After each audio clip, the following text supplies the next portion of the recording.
एक तू सच्चा तेरा नाम सच्चा। अनंत। पृष्ठ 328।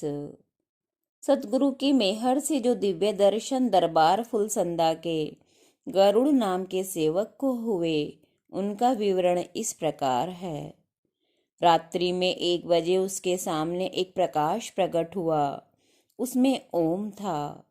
फिर एक नीले प्रकाश का चक्र उनके सिर के पीछे घूमने लगा। फिर गुरु महाराज की शक्ति ने उसे पीछे से पकड़ा और उसे आकाश मार्ग से देवलोक में ले गए। वहां वे देवताओं के राजा इंद्र के महल में पहुंचे। फिर उसको गंगा जी, सरस्वती, लक्ष्मी और गणेश जी के दर्शन हुए।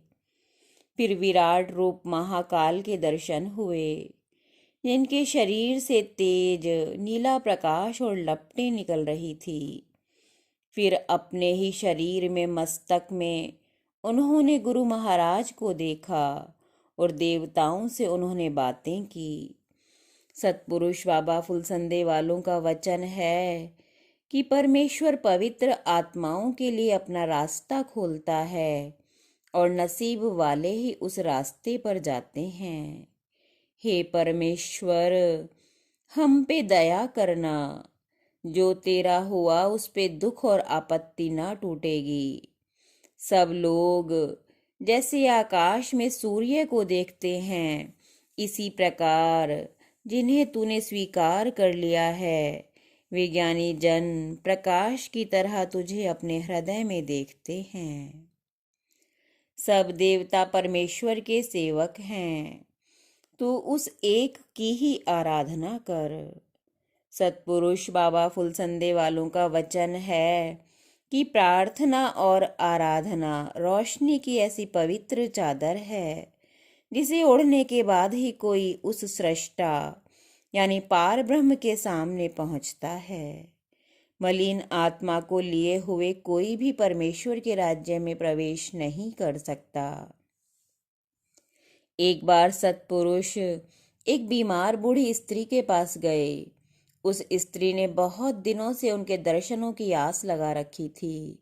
वो बहुत बीमार थी, इतनी कि उसके जीवन की आशा भी न थी। सतपुरुष को देखते ही उस स्त्री के मुख पर एक ज्योति झलक उठी। वह बार बार चारपाई से उठकर उनके चरणों में लोटपोट होने को व्यग्र थी, पर बीमारी और कमजोरी की वजह से उठ नहीं सकती थी। सतपुरुष उसके करीब गए और अथाह करुणा से भरकर उसके माथे पर अपना हाथ रखा। उस स्त्री के नेत्र आंसुओं से डबडबाए हुए। वो बोली, मेरे पास प्रभु तुम आए, मैं क्या न्यौछावर करूं? मेरे पास कुछ नहीं है। फिर उसने प्रयत्न से संभाल कर रखी हुई एक पोटली निकाली। उस पोटली में उस बूढ़ी स्त्री की संपूर्ण संपत्ति थी, कुछ खरीज थी। वो सारी की सारी उसने उनके चरणों पर अर्पण कर दी। वो कुल 80 पैसे थे। उसकी श्रद्धा इतनी अपार और अगाध थी कि उसने अपना सर्वस्व परमेश्वर के नाम पे मानो अर्पित कर दिया। सतपुरुष ने आकाश की तरफ देखा और फिर उन्होंने दुआ के वास्ते अपने नेत्र बंद कर लिए।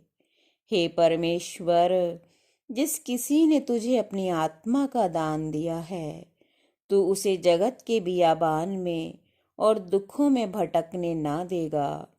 तू अपनी रोशनी और शांति उसको देगा। इधर सतपुरुष प्रार्थना कर रहे थे, उधर वह बूढ़ी स्त्री धीरे धीरे ठीक होने लगी। उसके स्वास्थ्य में लाभ होने लगा। एकदम ही उसकी बीमारी जाने कहाँ चली गई और उठकर बैठ गई। वो आश्चर्य से भरी हुई थी। वो लगातार सतपुरुष के चेहरे पर उतरते ईश्वरीय प्रकाश को आश्चर्य से देख रही थी। और सतपुरुष, वो तो प्रार्थना में निमग्न थे, उन्हें अपने आसपास की सुध न थी। एक तू सच्चा तेरा नाम सच्चा।